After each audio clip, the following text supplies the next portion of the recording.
Class 9 से लेके class 12 तक के जो भी स्टूडेंट्स हैं, चिंता की कोई ज़रूरत नहीं है, because of every subject, her subject का, क्लास 9 से 12 का हर सब्जेक्ट का हम आपको नोट्स प्रोवाइड करा रहे हैं फ्री ऑफ कॉस्ट, कोई चार्जेस नहीं है। हर सेशन में हम ये करते हैं, इस सेशन में भी हम आपके लिए कर रहे हैं।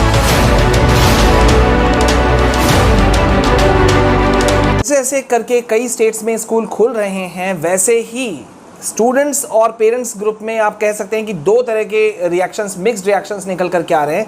पहला रिएक्शन जिसमें कि कुछ बच्चे और पेरेंट्स जो हैं वो काफ़ी खुश हैं स्कूल खुलने से, लेकिन अगर मोस्ट ऑफ द गार्जियंस और स्टूडेंट्स की बात की जाए तो अभी भी बहुत ही ज़्यादा कन्फ्यूजन का माहौल है, बहुत डरे हुए हैं गार्जियन। वो ये बात मैं कंफर्मेशन के साथ में इसलिए भी कह सकता हूं क्योंकि मेरे पास में ढेरों मेल्स आ रहे हैं, टेलीग्राम मैसेजेस आ रहे हैं कि सर इस पे आप कुछ अपडेट दीजिए, कुछ क्लियर कीजिए पिक्चर की क्या करना चाहिए। कई गार्जियंस तो मुझसे पूछ रहे हैं कि सर बच्चों को स्कूल भेजना चाहिए कि नहीं भेजना चाहिए। तो गाइज इस वीडियो में हम आपको बहुत ही बड़ा अपडेट देने वाले हैं, लेकिन पहले आपको ये बता दें कि अभी अभी एक लेटेस्ट बड़ा अपडेट आया है। आगे बढ़ने से पहले आप सभी को एक बार मैं इंफॉर्मेशन दे दूं कि क्लास 9 से लेकर 12 तक के हर सब्जेक्ट के लिए, हर स्ट्रीम के लिए हम आपके लिए पीडीएफ फॉर्म में नोट्स ला रहे हैं free of cost. Handwritten notes मिल रहा है आपको, MCQ questions, concept based notes, everything you are getting. So जरूर लीजिए उन्हें, और आपको बस करना है चैनल को सब्सक्राइब, लाइक, शेयर, कमेंट जरूर कीजिएगा। गाइस अब से कुछ देर पहले जम्मू कश्मीर से अपडेट आया है। जम्मू कश्मीर एडमिनिस्ट्रेशन ने, प्रशासन ने अलाउ कर दिया है क्लास 10 और 12 को क्लासेस को रीओपन करने का। हालांकि वहां पर अभी भी नाइट कर्फ्यूज ऑन है, ठीक है, लेकिन क्लास 10 और 12 के लिए जो है वहां पे क्लासेस को ऑन करने का फैसला लिया गया है। अब देखना यह है कि जम्मू कश्मीर से जो पेरेंट्स हैं वहां उनका क्या रिएक्शंस है। अगर आप में से भी कोई जम्मू कश्मीर से हैं तो जरूर प्लीज मुझे बताइए कि आप लोगों का क्या इस बात पे विचार है। वैसे गाइज मैं अभी आपको बता दूं कि यूपी में जो 18 अगस्त से खुले थे स्कूल, ठीक है, अब वहां पे इलाहाबाद हाई कोर्ट में जो है वो मांग चल रही है कि स्कूल जो है वो क्लास 1 से लेके 12 तक के जो क्लासेस हैं वो सबको बंद किया जाए। और 2021 पेरेंट्स का डिमांड तो यहां तक हो गया है कि जो अपकमिंग सेशन है या करंट सेशन है जो आप कह लीजिए 2021-22, इसमें ऑनलाइन क्लासेस चलाने की मांग कर रहे हैं गार्जियन, क्योंकि जिस तरह से कोविड के केसेस बढ़ रहे हैं देश भर में, जो गार्जियंस हैं उनकी चिंता जो है वो बहुत ही नेचुरल है। गाइज मैंने आपको सुबह भी अपडेट दिया था कि एबीपी न्यूज के एक सर्वे में उन्होंने एक कंपैरिजन किया जून, जुलाई, अगस्त को मिला करके कि जहां जहां जो उन्होंने कंपैरिजन किया उससे साफ शो हो रहा था कि जहां जहां स्कूल्स खुले वहां पे कोरोना के जो केसेस हैं वो वहां पे 2 से 3% का जो है वो वृद्धि हुआ है, इंक्रीज हुआ है। अब ऐसा क्यों हो रहा है कि देखिए स्कूल कॉलेजेस जब खुलता है तो बच्चे जो हैं, सिर्फ बच्चे ही स्कूल्स नहीं जा रहे हैं, भले ही 50% कंडीशन 50% स्टूडेंट्स जाएं क्लास में, अल्टरनेट चीज़ें रखी गई हों, न्यू एसओपीज हो, गाइडलाइंस हो, लेकिन एक बात है कि काफ़ी चीज़ें मूवमेंट पे आ जाती हैं। कैसे मूवमेंट पे आ जाती हैं? जैसे कि ट्रांसपोर्टेशन वगैरह है, भले ही स्कूल बस है, लेकिन बहुत सारे ऐसे बच्चे हैं जो खुद के भी जो है वो निजी प्राइवेट अपने जो वैन्स हैं उसमें जाते हैं, तो मूवमेंट जो है वो बढ़ रहा है। बच्चे जो हैं वो क्लासेस में अपने दोस्तों के साथ में मिल रहे हैं, ठीक है, एसओपीज है, गाइडलाइंस है, बट स्टिल बहुत ज़्यादा कंफ्यूजन का माहौल है। गाइज मैं अभी आपको बता दूं कि वेस्ट बंगाल ने तो साफ साफ अभी, जैसा कि मैंने आपको बताया भी था कि वेस्ट बंगाल अभी किसी भी हालत में स्कूल खोलने के मूड में नहीं है। वहाँ की सीएम ममता बनर्जी ने साफ साफ कह दिया है कि वहां पे स्कूल जो भी खुला जाएगा वो दुर्गा पूजा के बाद में ही खोला जाएगा। मतलब दुर्गा पूजा का भीड़, ऑब्वियस सी बात है कि वेस्ट बंगाल में खास तौर पे वहां पे भीड़ देखने को मिलता है, तो शायद उससे भी बचाने की कोशिश हो यहां पर। वैसे अभी जम्मू कश्मीर को मैं अगर काउंट कर लूं तो मेरे हिसाब से 10 राज्य पूरे देश भर में उन्होंने डिफरेंट क्लासेस को जो है वो रीओपन कर दिया है, बट स्टिल अभी भी कंफ्यूजन का माहौल है, क्योंकि लोग कई जो भले ही छोटे अपडेट्स निकल करके आ रहे हों या बड़े, लेकिन लोगों में कहीं ना कहीं डर की भावना है। मैंने आपको और एक बात भी बताया था कि एक न्यूज़ आर्टिकल छपा है जिसमें कि जो मेदांता के जो अध्यक्ष हैं, मेदांता के एडमिनिस्ट्रेटिव डायरेक्टर हैं डॉक्टर नरेश त्रेहान, बहुत फेमस डॉक्टर हैं, उनका ये कहना था कि अभी क्या ये रिस्क लेना ज़रूरी है।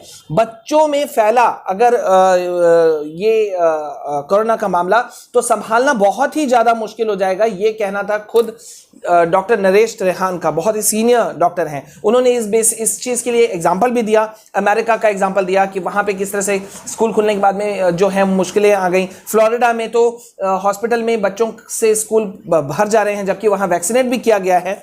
इट मींस प्रॉब्लम्स हैं, इश्यूज हैं। हिमाचल प्रदेश हालांकि अभी फैसला ले चुका है कि अभी स्कूल्स वहां पे नहीं खोले जाएंगे और इवन क्लास 9 to 12 जो हैं क्लासेस, वहां पे वो टर्म 1 का जो एग्जाम है होने वाला है जो वो ऑनलाइन वे में ही लिया जाएगा।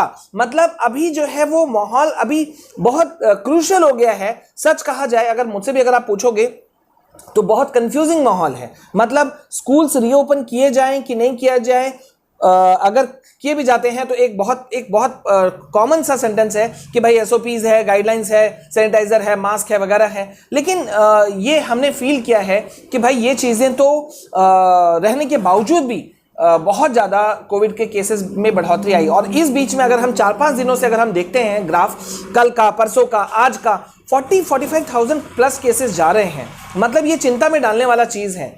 सुप्रीम कोर्ट परसों तक एक टिप्पणी कर चुकी है कि कहीं यही हाल रहा तो कहीं कुछ मुद्दे ना खड़े हो जाएं, कहीं थर्ड वेव का आगमन नहीं हो जाए। महाराष्ट्र गवर्नमेंट अलग से कह चुकी है कि भाई अगर फैला तो 60 लाख प्लस केसेस तो मतलब कॉमन हो जाएगा। अगर थर्ड वेव का पूरा एक ग्राफ अगर कलेक्ट किया जाए तो ऐसा कुछ निकल करके आएगा। तो बहुत कंफ्यूजिंग माहौल है।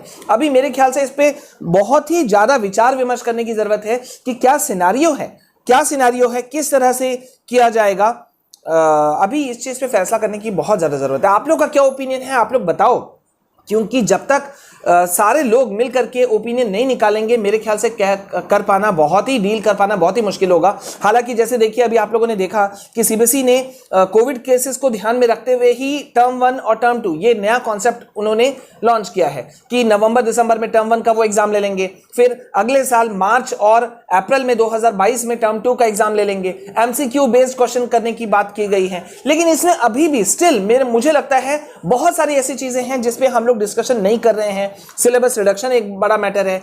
सिलेबस रिडक्शन के बाद में जो लेसन चैप्टर छूट रहे हैं, क्योंकि यही बच्चे आगे जाकर के जेई में, नीट जैसे एग्जाम्स में बैठते हैं, तो फिर उनका क्या होगा। डिजिटल जो क्लास है उसको हम कितना स्ट्रांग और कर सकते हैं, कितने चीजों में हम और इंप्रोवाइज कर सकते हैं, ये चीजों पे मेरे ख्याल से पर्टिकुलर डिस्कशन होना चाहिए और थॉरो डिस्कशन होना चाहिए और पूरा एक कमिटी होना चाहिए, एक्सपर्ट्स कमिटी होना चाहिए, डॉक्टर्स का कमिटी होना चाहिए, जिसमें डिस्कशन हो कि हम कैसे करने वाले हैं ताकि अगर केसेस बढ़े, जैसा कि हमने कुछ दिन पहले देखा था, तो वो चीजें निकल करके बिल्कुल नहीं आए। अभी जो सिनेरियो है, क्लास 10-12 का एग्जाम, बोर्ड एग्जाम इस बार नहीं लिया गया, रिजल्ट निकाल दिया गया, लेकिन रिजल्ट भी किस तरह से निकला, मार्किंग पॉलिसी कैसा रहा, अभी कितने बच्चे कंपार्टमेंट, प्राइवेट, इंप्रूवमेंट, ये सब कितने फंसे हुए हैं, कितने बच्चे जो हैं वो अपने मार्क्स से नाखुश हैं। नाखुश होकर के कई लोगों ने चैलेंज किया, जो नहीं खुश हुए वो इंप्रूवमेंट वाले एग्जाम में गए। जो कई सारे ऐसे तो हजारों बच्चे हैं, लाखों बच्चे हैं जिन्होंने आगे बढ़ने का फैसला लिया बड़े भारी मन से। तो गाइज इस पे मेरे ख्याल से डिस्कशन होना बहुत जरूरी है। आप लोग बताओ आप लोग का क्या ओपिनियन है। ठीक है, हम आपको लगातार लेटेस्ट अपडेट दे रहे हैं। फिलहाल आज जो जम्मू एंड कश्मीर है वहां पे तो स्कूल खोलने का फैसला हो गया। हालांकि अभी सिर्फ क्लास 10 to 12 का फैसला किया गया है और निचले जो क्लासेस हैं वो ऑनलाइन क्लासेस जस्ट तस चलेंगे। लेकिन पॉइंट यही है ना कि सिर्फ बोर्ड एग्जाम की बात नहीं हो रही है, यहां बात हो रही है निचले क्लासेस की भी। अब आनंद फानन में हम कर दें तो ये तो गलत होगा। अब आप यूपी में देख ही रहे हो किस तरह से इलाहाबाद हाईकोर्ट में एक पीआईएल पड़ गया। ठीक है, तो इस पे डिस्कशन होने की जरूरत है। देखते हैं इसमें क्या होगा और आप लोगों के क्या ओपिनियंस निकल करके आते हैं। कल बहुत इंपॉर्टेंट वीडियोस आने वाले हैं गाइस, तो आपने अगर हमारे दोनों ऑफिशियल चैनल्स फॉर स्टडीज और ये चैनल विशाल कुमार जायसवाल को सब्सक्राइब नहीं किया है तो do subscribe the channel. And once again I am telling you, मैं फिर से आपको रिपीट कर रहा हूं कि क्लास 9 से लेकर 12 तक के हर क्लास के subject notes, MCQ questions, important question answers, everything we are providing you, और वो भी बिना कोई चार्जेस के। कोई हिडन चार्जेस या कोई भी चार्जेस नहीं है, बस आपका जो प्यार है जो हमेशा हमारे साथ रहा है वो बनाए रखिएगा। मिलते हैं नेक्स्ट वीडियो में। This is all from my side. जय हिंद, जय भारत।